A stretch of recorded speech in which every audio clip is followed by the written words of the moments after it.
রাধে রাধে বন্ধুরা, কাল ছিল আমাদের কালী পুজো। এই পৌষ মাসে আমাদের মা কালীর পুজো হয়। সকাল থেকে ভিডিওটা শুরু করেছিলাম। সকাল সকাল স্নান করে সবাইকে ভোগ দিয়ে, এমনি সকালে যেরকম পুজো দিই রোজ সেরকম পুজো টুজো দিয়ে সবাইকে সুন্দর করে মালা টালা পরিয়ে সাজিয়ে গুছিয়ে দিয়েছিলাম। অনেকটাই আমি গুছিয়ে গাছিয়ে সব রেখেছিলাম দুদিন আগে থেকে, এই জন্য পুজোর দিন আমার খুব একটা কাজ করতে হয়নি। এই 28টা প্রদীপ আমরা জ্বালাই, অনেকে 108টা জ্বালায় বা আরও যাদের যত নিয়ম থাকে তারা সেটা জ্বালায়। আমরা 28টাই প্রদীপ জ্বালাই। তো এই 28টা প্রদীপও আমি জ্বালিয়ে রাখলাম। সব কিছু গুছিয়ে রেখে দিয়েছিলাম, বেলপাতার মালা, বরণডালা সাজানো সব কিছু গুছিয়ে আগে থেকেই রেখে দিয়েছিলাম। তো এরকম এক এক করে সব টুকটাক যা কাজ ছিল সব করে নিয়েছিলাম, কারণ মা কিছু করতে পারবে না, আমাকেই সমস্তটা গুছিয়ে করতে হবে। এই জন্য আমি দুদিন আগে থেকেই সব আস্তে আস্তে গুছাতে শুরু করে দিয়েছিলাম।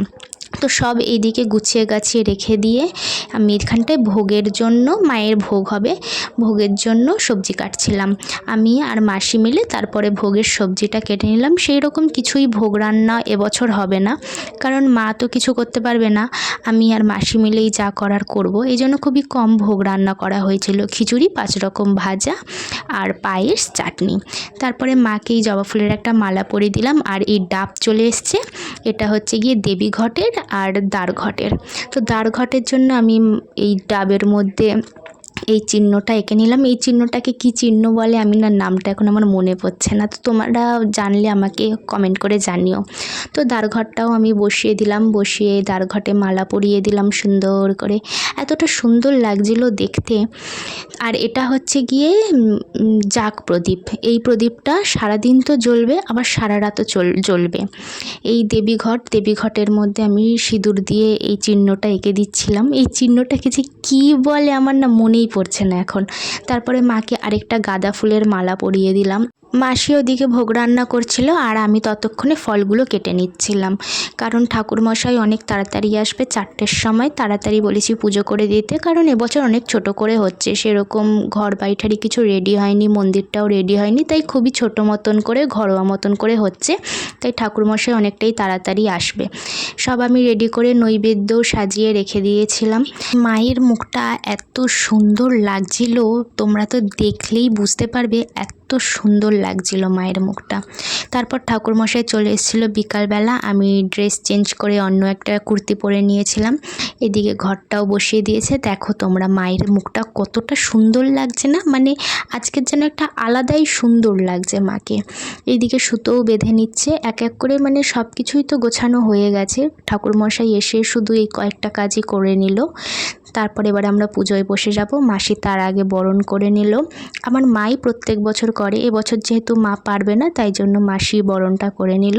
তারপরে আমরা সবাই এক এক করে অঞ্জলি দিয়ে নিচ্ছি মায়ের কাছে।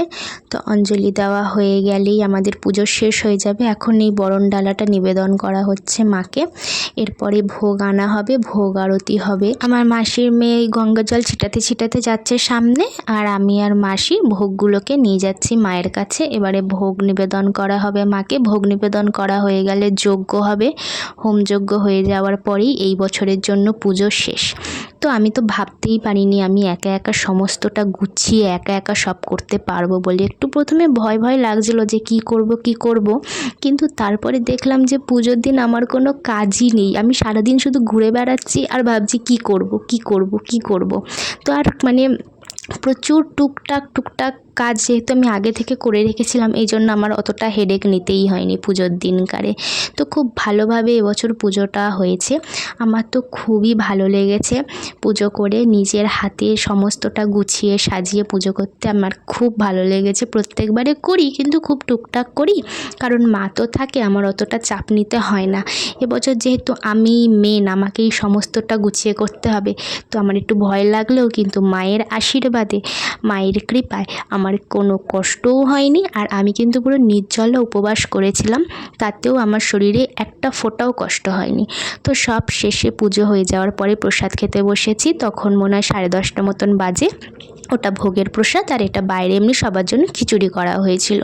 তো এই ছিল আজকের ভিডিও। ভালো লেগে থাকলে সবাই একটা লাইক করে দিও। টাটা।